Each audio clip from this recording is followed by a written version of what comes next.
Hello students, I am Puneet Kumar Goyal, Assistant Professor in IT Department, Ajay Kumar Garg Engineering College.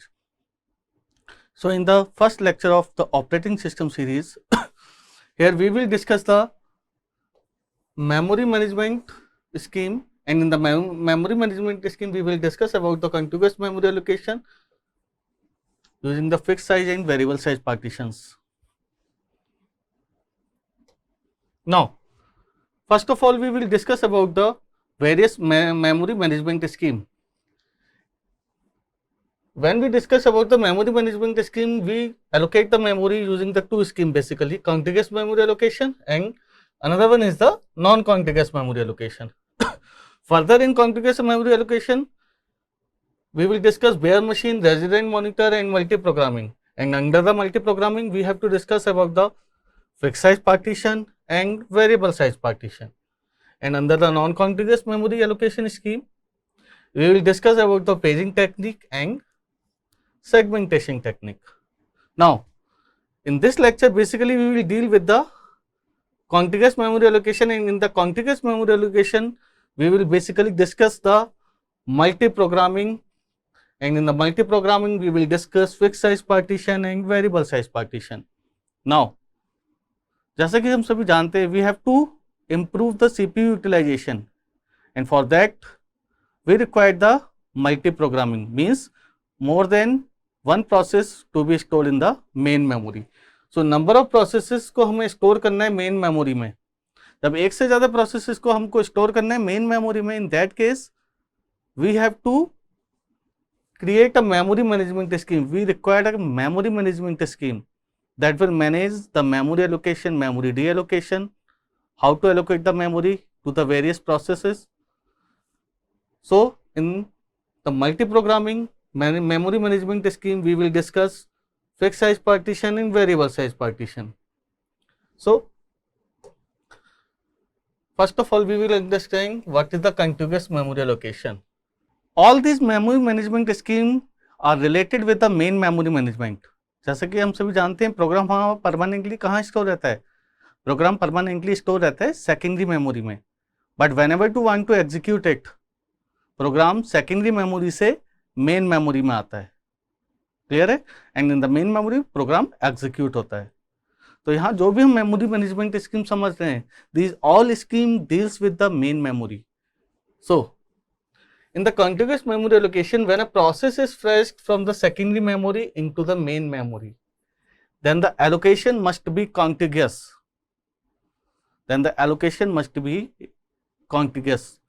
जैसा कि हम सब जानते हैं, हमने एरे में पढ़ा है, array stored contiguously in the memory means एक एलिमेंट के जस्ट बाद दूसरा एलिमेंट स्टार्ट हो जाता है.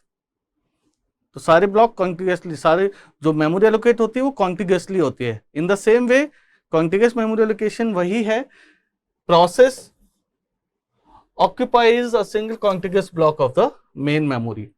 Single contiguous block of the main memory. हम प्रोसेस को ब्रेक नहीं कर सकते, मीन्स हम प्रोसेस को डिवाइड नहीं कर सकते कि प्रोसेस 10 KB का है तो हम 2 KB के 5 पार्ट्स में उसको डिवाइड करते हैं और देन उसको मेमोरी एलोकेट करें.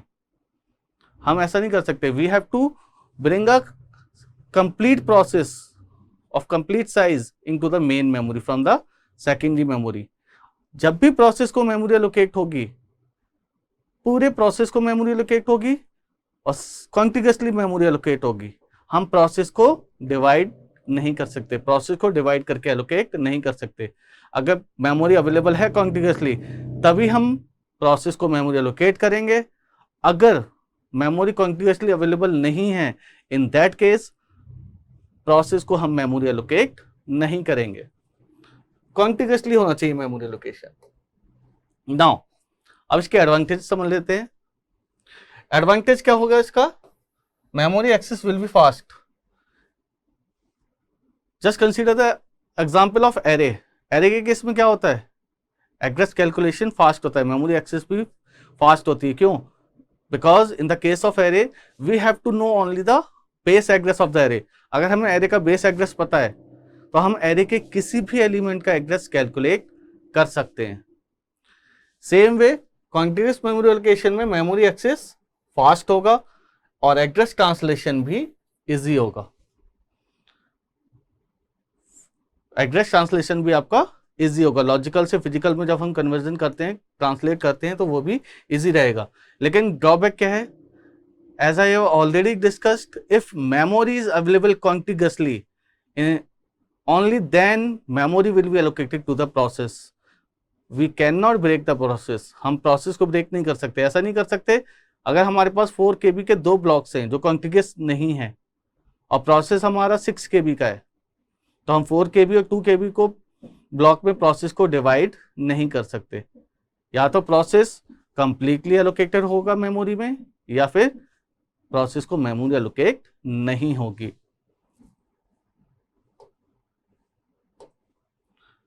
एक एग्जांपल लेके चलते हैं। Suppose we have a 10 KB memory space.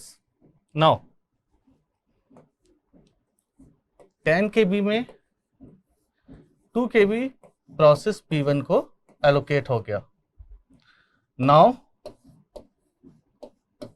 4 KB बचा आपके पास। सपोज ये सिनारियो आपको दिया हुआ है,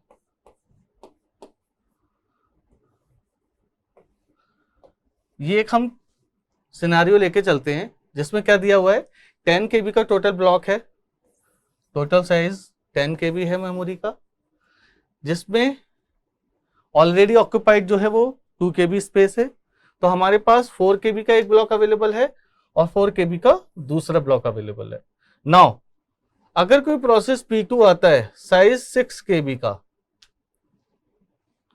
तो अगर हम कॉन्टिग्यूअस मेमोरी एलोकेशन की बात करते हैं, तो अकॉर्डिंग टू दैट 6 KB के प्रोसेस को मेमोरी एलोकेट नहीं हो सकती।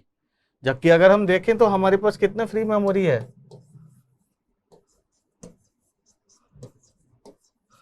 फ्री मेमोरी हमारे पास +4 8 KB है,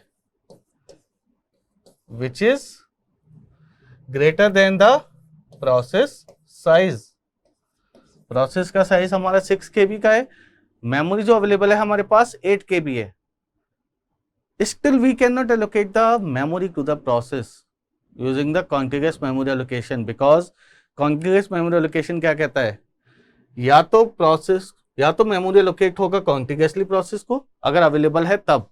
अगर कॉन्टिग्यूअसली मेमोरी अवेलेबल नहीं है, in that case memory available होते हुए भी but not contiguous, we have to remember that memory is available, memory size is greater than process size, but this memory is not contiguous, so we cannot allocate the memory to that process. So this is the drawback, और इसको हम external fragmentation भी कहते हैं। External fragmentation means externally we have the memory which is sufficient to accommodate the process, but this memory is not contiguous. Externally हमारे पास memory available है 8 KB, जो कि प्रोसेस के साइज 6 KB से ज्यादा है, बट स्पेस होते हुए भी हम मेमोरी एलोकेट नहीं कर पा रहे। इसी को हम कहते हैं एक्सटर्नल फ्रेगमेंटेशन। इसका रीजन क्या है? कॉन्टिग्यूअस मेमोरी एलोकेशन के केस में मेमोरी कॉन्टिग्यूअसली अवेलेबल नहीं है। मेमोरी अवेलेबल तो है, प्रोसेस के साइज से ज्यादा बड़ी है, लेकिन वो कॉन्टिग्यूअसली नहीं है। क्लियर है? 4 KB है, लेकिन 6 KB कॉन्टिग्यूअसली नहीं है, या 8 KB कॉन्टिग्यूअसली नहीं है। तो इस केस में हम मेमोरी एलोकेट नहीं कर सकते, और इसको हम बोलते हैं external fragmentation. Now comes to the types of the contiguous memory allocation. Contiguous memory allocation basically 2 part में डिवाइड किया जाता है। One is fixed size partition, another is variable size partition. When we talk about the fixed size partition, as the name already suggests, fixed size partition means we have given fixed size blocks of the memory, fixed size partition of the memory. So these partitions are fixed. We cannot change the size of this partition. जब एक बार partition हो जाता है, उसके बाद हम उस partition के साइज को चेंज नहीं कर सकते। First point. Another point, in one partition only one process can be stored. तो फिक्स साइज पार्टीशन में क्या है, our memory is divided into fix size partition. Once partition is done we can not change the size of the partition. Clear है? In one partition there will be only one process. हम एक partition में एक ही process को memory allocate करेंगे. And third point is size of each partition is not required to be same. हम fix size partition में तो मेमोरी को डिवाइड कर रहे हैं, लेकिन ऐसा नहीं है कि सभी पार्टीशन का साइज सेम होगा. अगर 10 KB मेमोरी मेरे पास अवेलेबल है तो एक पार्टीशन का साइज 2 KB हो सकता है, दूसरे का 2 KB हो सकता है, तीसरे का 4 KB हो सकता है, फोर्थ वन का 1 KB एंड फिफ्थ वन का 1 KB. लेकिन size of each partition will be fixed. Size जो होगा हर पार्टीशन का वो फिक्स रहेगा, उसको चेंज नहीं कर सकते. एक पार्टीशन में एक ही प्रोसेस स्टोर किया जा सकता है. क्लियर है? नाउ एग्जांपल लेके चलते हैं. हमारे पास कॉन्टिग्यूअस मेमोरी एलोकेशन में फिक्स साइज पार्टीशन दिया हुआ है. यहाँ पर 3 फिक्स साइज पार्टीशन है. First is 5 KB, second one is of 2 KB, third one is of 2 KB and last one is of 1 KB. Total 10 KB हो गया मेमोरी हमारे पास, जिसमें हमने 4 पार्टीशन किए हैं, 5 KB, 2 KB, 2 KB और 1 KB का. अब एक 4 KB का प्रोसेस आता है. Now we have to allocate the memory to that process. तो हमने 4 KB के प्रोसेस को मेमोरी एलोकेट कर दी, 5 KB वाले प्रोसेस में 4 KB वाले प्रोसेस को स्टोर कर दिया. तो 5 KB वाले ब्लॉक में प्रोसेस P1 को मेमोरी एलोकेट करने के बाद कितनी मेमोरी बची हमारे पास? 1 KB. फिक्स साइज था 5 KB, 4 KB हमने एलोकेट कर दिया एंड 1 KB बच गया.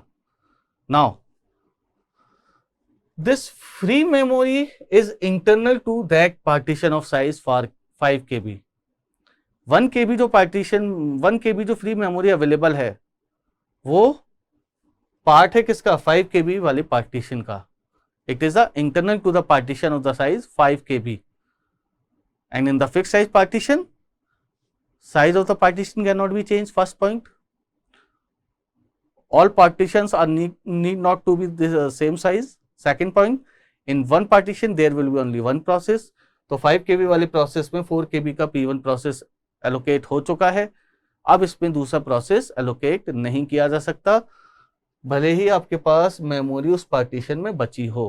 Because in fix size partition we can not use the internal memory of that partition. Fix size partition में अगर प्रोसेस एलोकेट करने के बाद भी मेमोरी बच जाती है तो हम उस मेमोरी को रीयूज नहीं कर सकते. क्लियर है? सपोज P2 1 KB में आ गया, अब एक P3 आ गया, P4 भी एलोकेट हो गया, सभी ब्लॉक्स में प्रोसेस एलोकेट हो गए. अब एक 1 KB का प्रोसेस आता है, हमारे पास 1 KB मेमोरी अवेलेबल है but it is internal to the partition of the size 5 KB. तो हम इस मेमोरी को एलोकेट नहीं कर सकते प्रोसेस P5 को. हमारे पास 1 KB अवेलेबल है but it is internal to the partition. Clear है? और एक पार्टीशन में एक ही प्रोसेस रह सकता है. तो इस केस में जो फ्रेगमेंटेशन अकर होता है उसको हम बोलते हैं इंटरनल फ्रेगमेंटेशन. जहां मेमोरी अवेलेबल तो है but can not be utilize, लेकिन यूटिलाइज नहीं की जा सकती because memory is internal to the partition, because memory उस पार्टीशन के इंटरनली अवेलेबल है. क्लियर है? So in the contiguous memory allocation fix size partition ये स्कीम फॉलो करते हैं हम. फिक्स साइज पार्टीशन में इंटरनल फ्रेगमेंटेशन आ सकता है, एक्सटर्नल फ्रेगमेंटेशन भी आ सकता है, इंटरनल फ्रेगमेंटेशन भी आ सकता है. तो फिक्स साइज पार्टीशन में इंटरनल एक्सटर्नल दोनों फ्रेगमेंटेशन अकर हो सकते हैं. Now come to the variable size partition. Variable size partition क्या कहता है? वेरिएबल साइज पार्टीशन कहता है we can not divide the memory into fix size. Fix size partition हम फिक्स साइज पार्टीशन नहीं करते. We can not create the fix size partition. तो हम वेरिएबल साइज में क्या करेंगे, वेरिएबल साइज सिंपली है जैसे जैसे प्रोसेस आते जाते हैं वैसे वैसे मेमोरी एलोकेट होती जाती है, और जो मेमोरी बच जाती है उसको हम रीयूज कर सकते हैं। जैसे जैसे प्रोसेस अराइव होते हैं वैसे ही प्रोसेस को मेमोरी एलोकेट करते चले जाते हैं हम, और मेमोरी एलोकेट करने के बाद जो मेमोरी बच जाती है उसको हम फर्दर एलोकेट कर सकते हैं नेक्स्ट प्रोसेस को। जबकि फिक्स साइज पार्टीशन में क्या था, एक ब्लॉक में एक ही प्रोसेस एलोकेट हो सकता था। अगर एक प्रोसेस एलोकेट हो गया उसके बाद भी उस पार्टीशन में मेमोरी है तो हम उसको दूसरा प्रोसेस एलोकेट नहीं कर सकते। But in the case of variable size हमारे पास प्री डिफाइंड पार्टीशन साइज नहीं होता। We don't have predefined partition size. As the process comes, space is allocated to the processes according to the process size। जैसे जैसे process आते जाते हैं वैसे वैसे मेमोरी एलोकेट होती जाती है according to the process size. Clear है? So only required memory will be allocated to the process and rest of the free memory will be reused, and rest of the free memory will be allocated to next arrived process। Clear है? तो इस case में internal fragmentation कभी भी अकर नहीं होगा।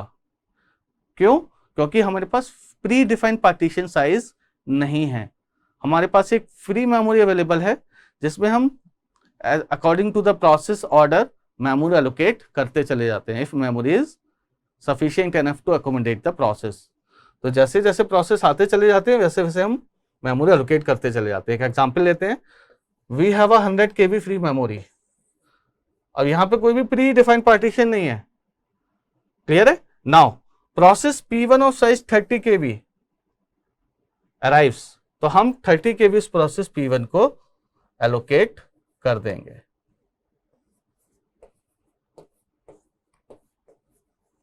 Now rest of the 70 KB can be used for the next process. उसके बाद P2 आता है ऑफ साइज 50 KB, 30 KB हमने एलोकेट कर दिया, उसके बाद जो 70 KB बचा उसको हम यूज कर सकते हैं, उसको हम दूसरे प्रोसेस को एलोकेट कर सकते हैं। तो हमने 50 KB भी एलोकेट कर दिया प्रोसेस P2 को। अब हमारे पास बचा 20 KB। तो as you can see in the diagram there is no scope that internal fragmentation can occur. यहाँ पे स्कोप ही नहीं है कि इंटरनल फ्रेगमेंटेशन अकर होगा, बिकॉज जितना प्रोसेस का साइज है उतनी मेमोरी एलोकेट होती है, उसके बाद जितनी भी मेमोरी बचती है उसको हम फर्दर प्रोसेसेस को एलोकेट कर सकते हैं। लेकिन क्या इसमें एक्सटर्नल फ्रेगमेंटेशन अकर होगा, वो चेक कर लेते हैं। अब हमारे पास P1 P2 को मेमोरी एलोकेट करने के बाद P1 P2 को मेमोरी एलोकेट करने के बाद हमारे पास सपोज 20 KB बचा।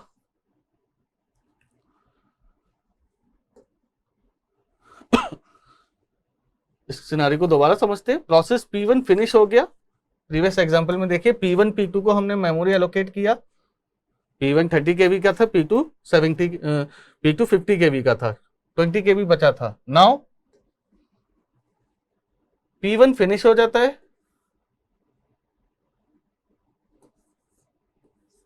P1 फिनिश हो जाता है, लेकिन P2 अभी भी एग्जीक्यूट हो रहा है।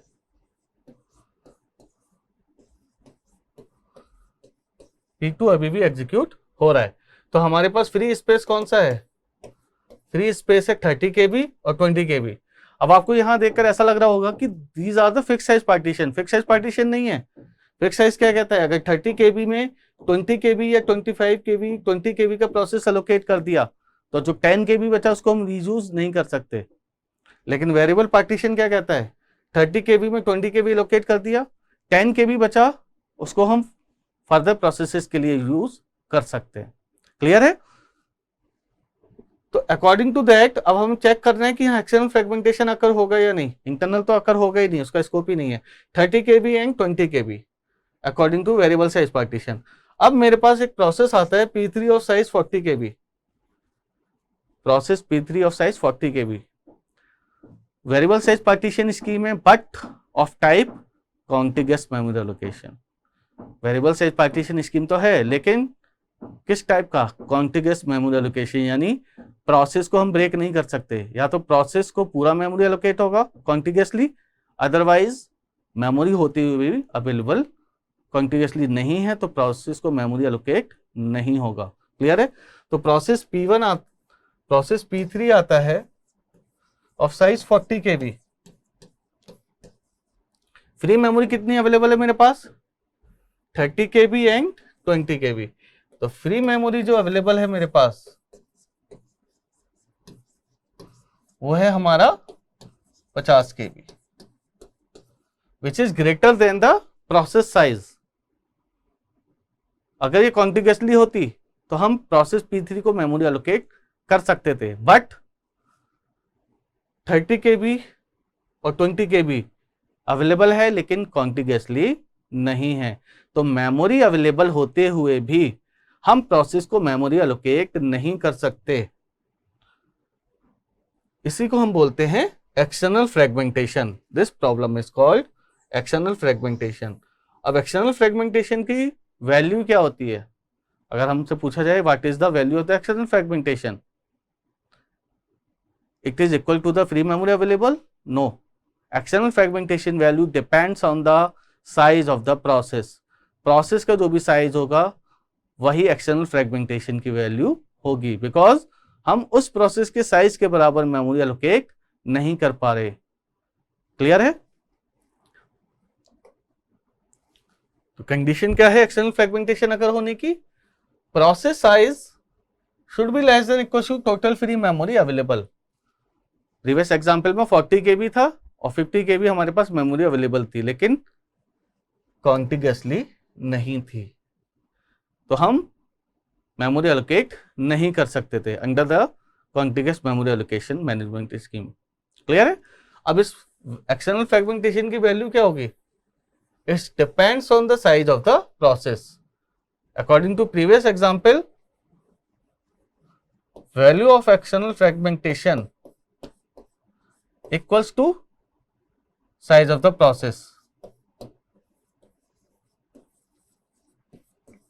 P3, जो कि क्या है हमारा 40 KB। क्लियर है? तो एक्सटर्नल फ्रेगमेंटेशन अकर होने की कंडीशन क्या है? Process size should be less than equals to total free memory available but not contiguously, and the value of the external fragmentation will be size of the process. So in the variable partition scheme there is no chance to occur the internal fragmentation, but external fragmentation can occur. In the case of fixed size partition, external fragmentation can occur as well as internal fragmentation can occur. Clear है? Internal fragmentation की value क्या होगी? जो भी memory internally available है उनको हम sum कर देंगे, that is equal to the value of the internal fragmentation. External fragmentation की वैल्यू प्रोसेस के साइज पे डिपेंड करती है। अगर यहाँ पे फ्री मेमोरी अवेलेबल जो होती मेरे पास, वो सपोज होती 30 KB बट नॉट कॉन्टिग्यूअसली, वो होती 30 KB। प्रोसेस का साइज है 40 KB, मेमोरी मेरे पास अवेलेबल है 30 KB लेकिन कॉन्टिग्यूअस नहीं है। अब एक प्रोसेस आता है 40 KB का जिसको मेमोरी एलोकेट करनी है, तो यहाँ पे भी मेमोरी कॉन्टिग्यूअसली अवेलेबल नहीं है, इसी वजह से मैं प्रोसेस को मेमोरी एलोकेट नहीं कर पा रहा। लेकिन हमें ये चेक करना होगा कि जो फ्री मेमोरी अवेलेबल है that should be sufficient enough to accommodate the process. अगर वो कॉन्टिग्यूअस नहीं है तब भी वो फ्री मेमोरी की वैल्यू इतनी होनी चाहिए जितना कि वो प्रोसेस को अकोमोडेट कर सके, यानी process size should be less than equal to total free memory available. अगर प्रोसेस साइज बड़ा है और टोटल फ्री मेमोरी अवेलेबल जो है वो स्मॉलर है प्रोसेस साइज से, जो कि कॉन्टिग्यूअस नहीं है, तो उस केस में एक्सटर्नल फ्रेगमेंटेशन नहीं अकर होगा। Simply we will say that there will be no external fragmentation as the process size is greater than the total free memory available. Clear है? एक्सटर्नल फ्रेगमेंटेशन केवल तभी अकर होगा जब process size total free memory जो available है उससे कम है या बराबर है, बट नॉट कॉन्टिग्यूअसली। नाउ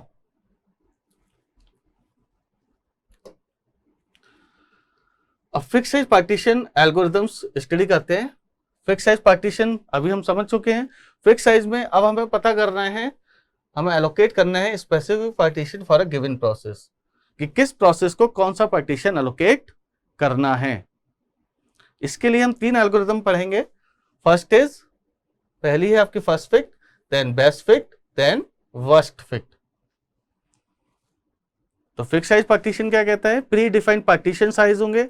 एक पार्टीशन में एक ही प्रोसेस रह सकता है। सभी पार्टीशन का साइज सेम होना जरूरी नहीं है, और हम पार्टीशन के साइज को चेंज नहीं कर सकते एक बार पार्टीशन हो जाने के बाद। क्लियर है? नाउ जब हम फर्स्ट फिट को पढ़ते हैं in the fix size partition, first fit क्या कहता है? Allocate the first free partition which is large enough to accommodate the process. हम स्टार्टिंग से एनालाइज करने स्टार्ट करेंगे फ्री ब्लॉक्स को, फ्री पार्टीशंस को, और उस फर्स्ट पार्टीशन को मेमोरी एलोकेट करेंगे। उस फर्स्ट पार्टीशन में प्रोसेस, उस फर्स्ट पार्टीशन को प्रोसेस को एलोकेट करेंगे जो कि लार्ज एनफ है टू अकोमोडेट द प्रोसेस। तो यहां पे एक एग्जांपल लेके चलते हैं हम फर्स्ट फिट समझने के लिए। हमें फिक्स साइज पार्टीशन दिए हुए हैं, all are free. First partition is of 200 unit, second 400 unit, 300 unit, 500 unit, and the last one is 600 unit. Now 4 processes are there where P1 of size 350, P2 of size 205 unit, P3 of size 460 unit, and P4 of size 490 unit. Now allocate the memory to the processes using the first fit and calculate internal and external fragmentation if occur. तो first fit क्या कहता है? allocate the memory which is large enough to accommodate the process. Allocate the first free memory, first free partition which is large enough to accommodate the process. Now पहला process है हमारा 350 unit का। First free block से analyse करना start कीजिए। 200 allocate नहीं हो सकता, 400 यस, 400 में P1 को एलोकेट कर सकते हैं। क्लियर है? P1 350 यूनिट का है, तो कितना बचा पार्टीशन के अंदर मेमोरी? 50 यूनिट। लेकिन ये रीयूज नहीं हो सकता because it is internal to the partition. P1 allocate हो गया। Now come to the P2। Starting से एनालाइज कीजिए, 200 वाले में एलोकेट हो सकता है? नहीं। 400 में एक प्रोसेस ऑलरेडी एलोकेट हो चुका है। नेक्स्ट है 300, यस, इसमें प्रोसेस P2 एलोकेट हो जाएगा। नाउ 205 यूनिट का है, 300 ब्लॉक पार्टीशन का साइज है, कितना बचा? 95 यूनिट। क्लियर है? P2 भी एलोकेट हो गया। Now come to the P3। P3 460 unit का है, 200 वाले में एलोकेट नहीं हो सकता, 400 वाले में प्रोसेस एलोकेट हो चुका है, 300 वाले में भी हो चुका है। Next one is 500 unit. तो ये लार्ज एनफ है टू अकोमोडेट द प्रोसेस, तो P3 एलोकेट हो गया 500 वाले ब्लॉक में। नाउ जो मेमोरी बची वो कितनी है? 40 यूनिट। क्लियर है? नाउ P4 है 490 यूनिट, 200 वाले में आएगा नहीं। नेक्स्ट ब्लॉक कौन सा बचा हमारे पास? 600 का। तो 600 वाले में हमने P4 को एलोकेट कर दिया। अब जो मेमोरी फ्री बची, 490 is the process size, 600 is the block size, तो 110। So here in the case of first fit under the fixed partition, we have allocated memory to all the processes. ऐसा कोई भी process नहीं है जो memory होते हुए भी उसको मेमोरी एलोकेट ना हुआ हो, तो यहाँ पे एक्सटर्नल फ्रेगमेंटेशन अकर नहीं होगा। क्लियर है? एक्सटर्नल फ्रेगमेंटेशन तभी अकर होता है जब हमारे पास मेमोरी तो अवेलेबल है बट नॉट कॉन्टिग्यूअसली। क्लियर है? तो यहाँ पे तो सभी प्रोसेस को मेमोरी एलोकेट हो चुका है, so no external fragmentation. But internal fragmentation occur हो रहा है, तो इंटरनल फ्रेगमेंटेशन की वैल्यू क्या होगी? Internal fragmentation will occur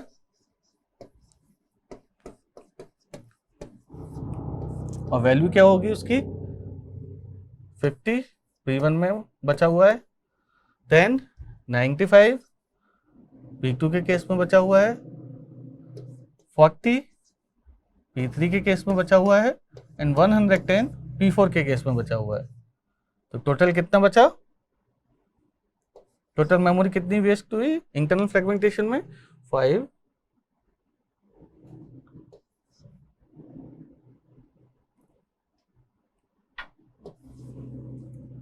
so total memory जो हमारी वेस्ट हुई इंटरनल फ्रेगमेंटेशन में, टोटल सम कर देंगे, जो भी वैल्यू आएगी that is the internal fragmentation. तो ये हमने फर्स्ट फिक्स साइज पार्टीशन में फर्स्ट फिट एल्गोरिथम को स्टडी किया। In the next lecture we will studied about the best fit, worst fit under the fixed size partition, and we will also understand the variable size partition में first fit, best fit, worst fit कैसे use करते हैं। Thank you students.